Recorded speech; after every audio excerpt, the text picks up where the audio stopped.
Globally, India has the third largest ecosystem for successful startups behind China and the United States. In 2019, Indian startups had raised over $11 billion.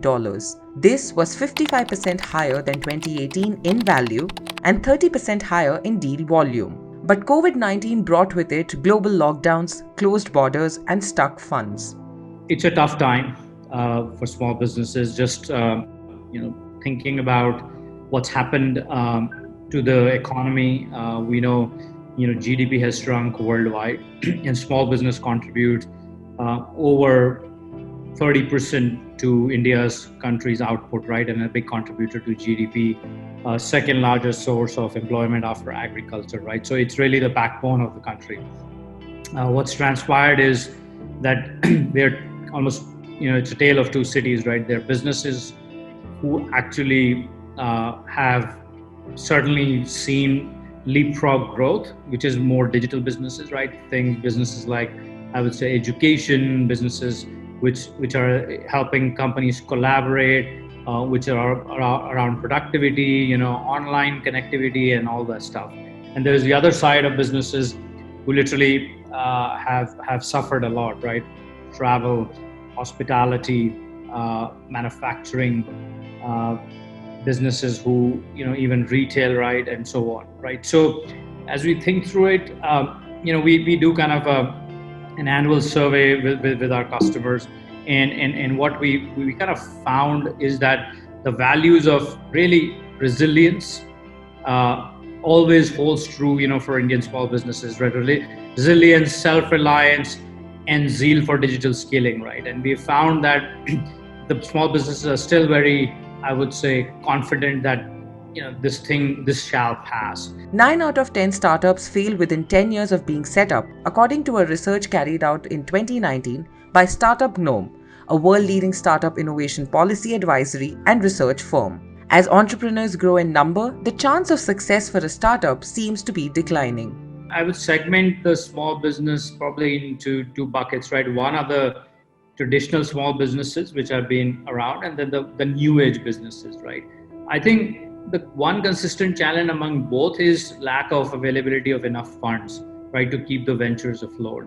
On the small business side, especially, right, 80-90% of the funding comes from friends or family or perhaps debt, but there are no public markets they can raise funds from, right? So lack of, I would say, financial resources makes them harder to sustain and survive, because some of these businesses, have their longer cycles.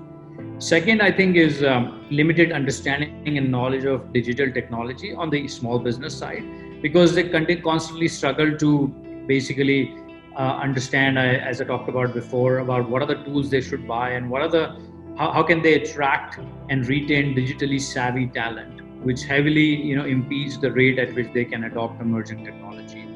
And then thirdly, I think in India, most of the people in tier 1 cities have access to internet and all the required tools and services, right? I think tier 2, tier 3 cities are now getting that access, but in the past, perhaps, that access was slow. But with the recent initiatives of the government, we see the digital India, coming along. With the internet's growing presence in everyone's lives, the importance of the internet and of being online for a business cannot be overemphasized.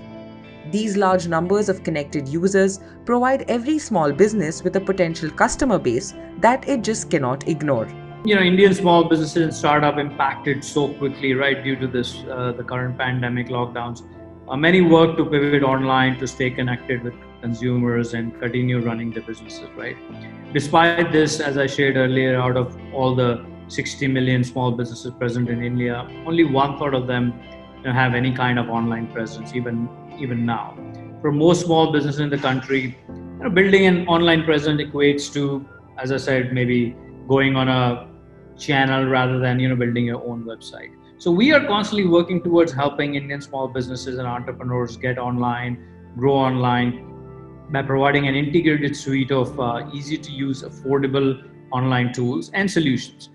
For example, by creating awareness about significance of building a business website through our multilingual marketing campaigns, or by providing digital skillings to help them and succeed in new era, right? I mean, we've done a lot of educative work our marketing campaigns. We do marketing campaigns in multiple languages.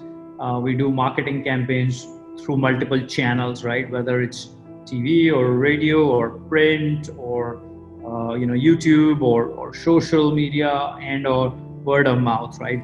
Through customer testimonials, right? We talk about customer stories very openly about, hey, if somebody was offline, they came online. How did it change? Our brand ambassador, MS Dhoni, we've done some great work with him, because when we signed on, we created a character called Business Bhai with him, and we called it business and not business, because we were trying to target tier 2, tier 3 cities, and we realized that in these smaller towns, everybody looks up to some successful small businessman who has done well, and they want to get advice and mentorship and feedback from that person. Since COVID-19 is creating unique challenges for small businesses, GoDaddy is responding by minimizing the economic impact to their customers with free tools and ensuring their services and help are always available. We have done a few initiatives right from kind of the day 2 of the lockdown, right? When the lockdown was going on, we realized that there were a lot of, I would say, information which was out there for small businesses to really learn from, use from, and find, right? And this was some government source were providing some information, some private source were providing some information. So we created something called Open We Stand, and it was a global initiative to support small businesses navigate the challenges presented by this COVID-19 and lockdown, right?